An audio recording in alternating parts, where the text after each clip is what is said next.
성탄으로 오신 예수님, 이 새벽 저희들의 마음 가운데도 임하여 주옵소서. 우리들의 마음을 열어 귀를 열어 주의 생명의 말씀 듣게 하옵소서. 예수님 이름으로 기도드리옵나이다. 아멘. 오늘은 고린도후서 12장 바울이 가본 낙원입니다. 1절에 무익하지만 내가 부득불 자랑하노니 주의 환상과 계시를 말하리라.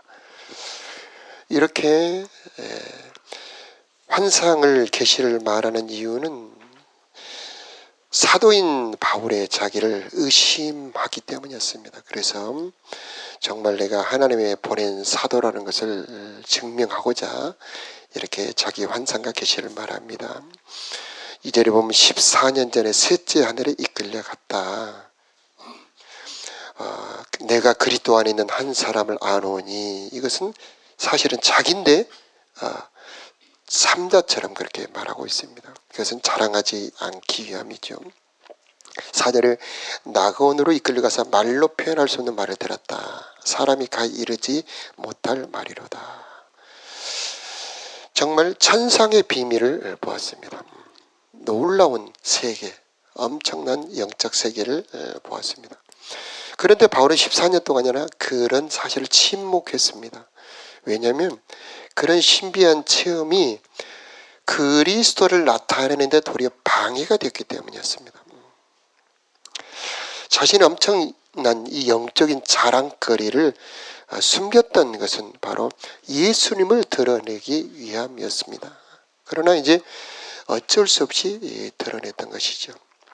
자, 그런데 이제 바울은 그 체험을 말한 이후에 바로 자기 가시 얘기를 합니다. 자, 7절 한번 우리 함께 합독하겠습니다. 시작. 여러 계시를 받은 것이 지극히 크므로 너무 자만하지 않게 하시려고 내 육체의 가시 곧 사탄의 사자를 주셨으니 이는 나를 쳐서 너무 자만하지 않게 하려 하시니라. 아멘. 그 무언가 갖추게 되었을 때 자만하게 되는 것이 사람의 그 마음 아니겠습니까? 바울에게도 하나님께서는 실로 엄청난 것을 주셨죠. 사람 눈에 보이지 않는 그 하나님의 계시의 말씀, 우리가 읽는 신약 성경의 절반을 바울이 썼습니다. 엄청난 그 말씀과 신비한 능력, 바울이 가는 곳곳에 하나님의 표적, 기사가 나타납니다. 멜리데 섬에는 배가 파산해서 도착했던 멜리데 섬에서는 실제로 독사가 물었는데도 안 죽으니까 사람들이 야 신이다 하면서 와서 절하며 제사를 하려고 했었습니다. 그만큼 바울에게는 엄청난 영적인 능력이 있었습니다마는 그때의 하나님이 주신 그 은혜가 바로 가시였던 것이죠. 이 가시가 너무 괴롭고 아팠습니다. 또 무엇인지 정확하게 말하지 않는 부끄러운 것이었다라고 말합니다. 학자들이 이에 대해서 여러 가지 추측을 합니다. 위장병이다, 간질이다. 어쨌든 뭐라고 단정할 수는 없지만 너무 고통스러웠던 거다. 그 사단의 가시다 이렇게 표현합니다. 그래서 3번이나 간구했다. 8절에 나오죠. 이것이 떠나가기 위하여 3번 주께 간구했다. 이 3번이라고 하는 것은 간절한 기도를 말한 거죠. 겟세마네 동산에 땀방울이 핏방울이 되는 것처럼 얼마나 괴로웠겠습니까? 그러니 얼마나 기도가 간절했겠습니까? 그런데 9절 말씀 우리 함께 합독하겠습니다. 시작. 나에게 이르시기를 내 은혜가 내게 족하도다. 이는 내 능력이 약한 데서 온전하여 짐이라 하신지라. 그러므로 도리어 크게 기뻐함으로 나의 여러 약한 것들에 대하여 자랑하리니 이는 능력이 내게 머물게 하려 함이니라. 아멘. 이 간절한 기도에 대한 하나님의 응답이 뭐였습니까? 병을 고쳐주셨습니까? 가시를 뽑아주셨습니까? 아니죠. 하나님은 상황을 바꾸어 주시는 대신에 관점을 바꿔주십니다. 문제를 해결해 주시는 대신에 하나님의 은혜를 깨닫게 해 주십니다. 이는 내 은혜가 내게 족하도다. 이는 내 능력이 약한 데서 온전하여짐이니라. 문제를 해석하는 하나님의 눈, 하나님의 관점을 주십니다. 하나님의 능력의 특징은 뭡니까? 우리가 약할 때 그분의 능력이 온전해진다는 그런 말씀입니다. 자, 여기서 약함의 의미는 그냥 막연한 그런 무능력이 아닙니다. 여기서 약함은 나의 주권을 하나님께 넘기는 약함입니다. 우리 예수님께서 겟세마네 동산에서 나의 원대로 마옵시고 아버지의 원대로 되기를 원합니다 라고 하는 주권 이양입니다. 하나님을 하나님으로 인정하는 약함이에요. 예수님을 주님으로 왕으로 인정하는 그런 약함입니다. 그런 약함을 가질 때, 즉 하나님을 인정할 때에 하나님의 능력이 온전히 졌다는 말씀입니다. 내가 강해지면 하나님의 능력은 약해진다는 것. 내가 나타나면 하나님은 숨어버린다는 것. 내가 주인 되면 하나님은 역사하지 않는다는 것을 말씀해 주시는 겁니다. 우리가 잘 아는 고린도 후서 4장 말씀, 우리는 보배를 담은 질그릇입니다. 이는 심히 큰 능력이 하나님께 있고 우리에게 있지 아니함을 알게 하려 함이니라. 능력은 우리들에게 없고 심히 큰 능력이 하나님께 있다는 말입니다. 그런 능력이 바로 바울에게도 들어있지만 오늘 오신 여러분 모두에게도 들어있다는 얘기입니다. 그 능력은 우리가 잘 아는 것처럼 사방으로 우겨싸임을 당하여도 쌓이지 아니하고 박해를 받아도 버림받지 아니하고 거꾸로 때림을 당하여도 망하지 아니하게 하는 하나님의 능력이 들어있는 것입니다.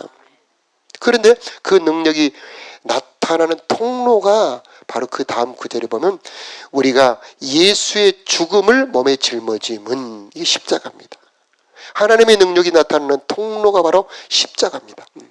그래서 십자가는 하나님의 능력이다. 그렇게 말씀하셨습니다. 예수님에게서 천하 만민을 구원하는 구원의 능력이 나타나신 이유는 온전히 자기를 비우셨기 때문입니다. 온전히 십자가를 지셨기 때문입니다. 그러므로 예수님을 통해서 천하 만민의 모든 죄와 저주와 사망에서 건질 수 있는 능력이 예수님을 통해 나타나게 되는 겁니다. 자, 우리도 마찬가지죠. 우리 안에 들어계신 그 하나님, 우리 안에 들어계신 그리스도는 바울 안에 들어있는 그분과 동일한 그리스도이시고 바로 그분은 하나님이시고 죄와 사망을 정복한 분이시고 어떤 환경에서도 우리를 이길 수 있게 하는 그런 능력의 주님이십니다. 그런데 그분의 나타남이 다른 이유가 무엇일까요? 바로 자기 부인 십자가의 분량이 다르기 때문입니다. 우리가 온전히 나를 비운다면 우리들을 통해서도 주님은 그 하나님의 능력을 나타내실 겁니다. 여러분의 입술에서 모든 세상 말 육신의 말을 제거하고 하나님의 말씀만 나오고 하나님의 뜻대로 말한다면 여러분의 말 속에서도 하나님의 능력이 나타나게 될 것이고요. 여러분의 몸도 내 뜻대로 몸을 쓰지 않고 하나님께 드려진 제물로 하나님의 뜻을 행하는 순종의 도구로 의의 병기로 사용된다면 여러분의 몸을 통해서도 하나님의 능력이 나타나게 될 것입니다. 자, 십자가는 바로 하나님의 능력의 통로가 됩니다. 여러분, 바울의 기도에 하나님 누구라고 거절하신 것이 아닙니다. 차원 높은 예수예요. 진정한 응답입니다. 내 은혜가 내게 족하도다. 이는 내 능력이 약한 데서 온전하여 짐이니라. 여러분, 이 말씀이 여러분 평생의 능력의 말씀이 되기를 바라요. 이게 바로 수도꼭지와 같은 말씀입니다. 하나님의 그 지혜와 능력이 여러분의 삶에 쏟아지게 하는 하나님의 열쇠의 말씀인 것입니다. 하나님은 하나님의 주인됨을 인정하실 때 일하시는 분이셔요. 자, 이 응답을 받은 바울의 자세가 변하고 바울의 생각이 변합니다. 도리어 크게 기뻐한다고 그러잖아요. 자, 그래서 9절에 도리어 크게 기뻐함으로 나의 여러 약한 것들에 대해 자랑하리니. 여러분, 사람의 자기 약점을 꽁꽁 감추는 것이 사람의 인지상정이지요. 세상 살아가는 도리가 다 그렇죠. 그런데 여기서 바울은 그때부터 자기 약함을 자랑하기 시작했던 겁니다. 그 이유는 그리스도의 능력이 머물게 하기 위해서. 하나님의 영광의 구름이 성막을 덮은 것처럼 하나님의 은혜가, 하나님의 능력이 나를 덮으려면 바로 하나님의 주인됨을 인정하는 것이 바로 주님의 능력이 머물게 하는 통로였다는 것입니다. 10절에 그러므로 내가 그리스도를 위하여 약한 것들과 능력과 궁핍과 박해와 곤고를 기뻐하노니 이는 내가 약할 그때 곧 강함이니라. 이 약할 때 강함되는 것을 잘 보여주는 예가 사사기에 나오는 기드온입니다. 미디안이 쳐들어와 13만 5천 군대가 쳐들어왔는데 군대를 모집해 보니 3만 2천 명밖에 모집이 안 됐습니까? 몇입니까? 벌써 4대 1 이하가 아니겠습니까? 너무나 군인의 수가 부족한데 하나님께서 명령을 내리십니다. 야, 훈련을 시켜봐라. 그리고 2만 2천 명을 돌려보냅니다. 10,000명만 남겨 훈련을 시키죠. 또 이번에는 그 중에 300명만 남기고 또 돌려보냅니다. 승리는 군사의 수에 많고 적음에 달려있지 않다 말씀하시고 그 300명을 무장시키는데 야, 항아리 안에다 횃불을 담아라. 그리고 이제 전투가 시작될 때에 항아리를 깨뜨리고 왼손에 횃불을 들어라. 그리고 오른손에는 나팔을 불어라. 여기 참 바로 자기를 깨뜨리는, 질그릇을 깨뜨리는 십자가의 원리가 잘 드러나 있습니다. 항아리에 횃불을 담아라. 이것은 성령 받아라는 말입니다. 너희 안에 그리스도를 품어라. 너희 안에 예수님을 모셔라 라는 말씀입니다. 그 다음에 전투가 시작될 때 항아리를 깨뜨려라. 이것은 너 자신을 부인하라. 약할 그때 강함이니라 라고 하는 하나님의 원리를 잘 보여주고 있습니다. 그래서 항아리를 깨뜨리고 횃불을 들 때에 하나님이 미디안의 군대를 치기 시작했던 거죠. 우리가 약할 그때에 하나님이 이러십니다. 여러분의 인생에 가시가 있습니까? 어떤 가시가 있습니까? 어떤 분은 건강에 가시가 있죠. 어떤 분은 재정에 가시가 있어요. 또 어떤 분들은 인간 관계들의 가시가 있지요. 여러 가지 가시가 있습니다. 그러나 그 가시가 나를 교만하지 않도록 나를 겸손하게 해주고 그 가시가 더욱 하나님을 의지하게 한다면 그 가시는 복이 되는 것입니다. 바울 같은 은혜가 되는 겁니다. 그러나 이 믿음은 쉽지 않죠. 그 누가 자기의 괴로움과 가시를 기뻐할 수 있겠습니까? 이것은 성령의 은혜입니다. 하나님의 은혜가 되는 겁니다. 그래서 하나님이 우리가 기도를 드리실 때 하나님 내 인생의 이 문제를 해결해 주세요. 이 자식 문제 해결해 주세요. 이 경제 문제 해결해 주세요라고 기도를 드릴 때에 그 기도가 응답되지 않냐고 도리어 거기에서 나의 약함을 알고 더욱 주님을 의지하게 한다면 그 약함이 도리어 나에게 은혜가 되고 복이 되는 겁니다. 우리들의 약함은 실패가 아니에요. 우리들의 약함은 도리어 하나님의 능력이 머물고 하나님의 능력이 나타나는 통로가 될 수 있는 것입니다. 내가 약해지는 그 순간에 하나님이 일하기 시작한다면 나의 약함은 도리어 하나님의 은혜의 통로가 될 수가 있는 겁니다. 나는 강해지기를 원했지만은 주님은 우리가 약해짐으로 주님을 의지하기를 원하셨다는 것입니다. 여러분 테레사 수녀 아시죠? 이 테레사 수녀는 자기를 나는 하나님의 손에 쥐어진 몽땅 연필일 뿐입니다. 그렇게 자기를 소개했습니다. 자기 자신에게는 능력이 없지만 나는 작은 존재임을 알았기에 주님이 저를 사용하실 수가 있었습니다. 이렇게 고백했다고 합니다. 나의 작음을 아는 사람을 하나님이 기뻐하시고 그를 들어 사용해 주십니다. 약한 자를 들어 강한 자를 부끄럽게 하시고 어리석은 자를 들어 지혜로운 자를 부끄럽게 하시는 것이 하나님의 신비한 역사입니다.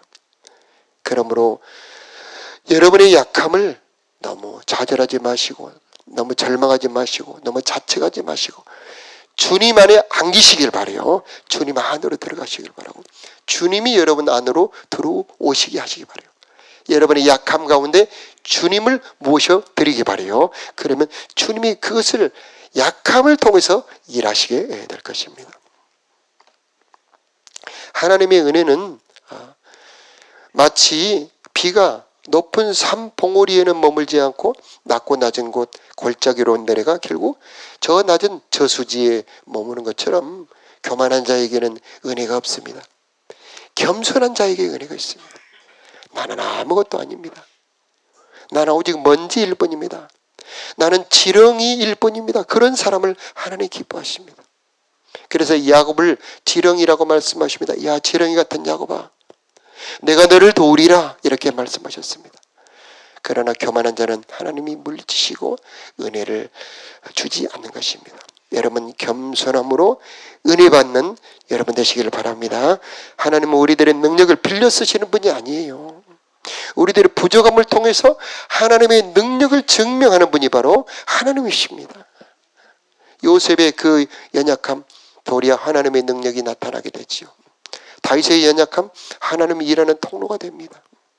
바울의 연약함 바로 하나님의 능력이 온전하게 역사하는 통로가 되었습니다. 여러분의 그 어떤 가시를 할지라도 우리들의 어떤 연약함이라 할지라도 하나님의 손에 붙들리게만 한다면 하나님은 우리들의 연약함을 통해 하나님의 위대하심을 증명할 수 있는 능력의 하나님이십니다.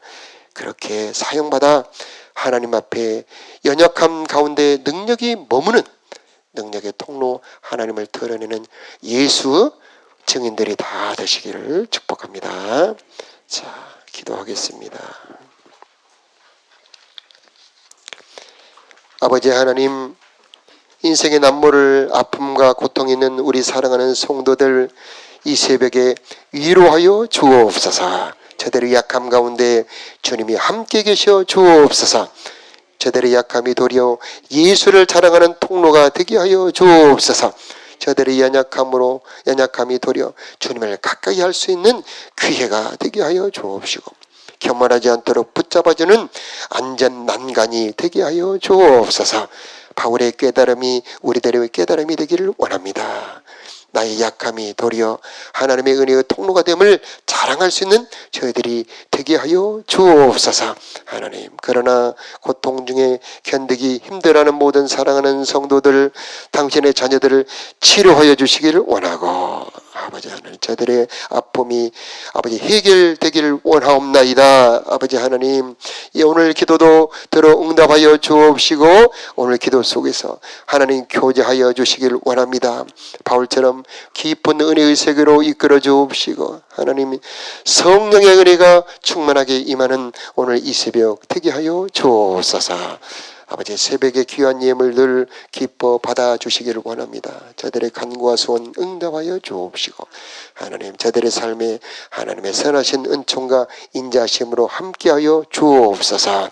우리 주 예수님 이름으로 기도드리옵나이다. 아멘.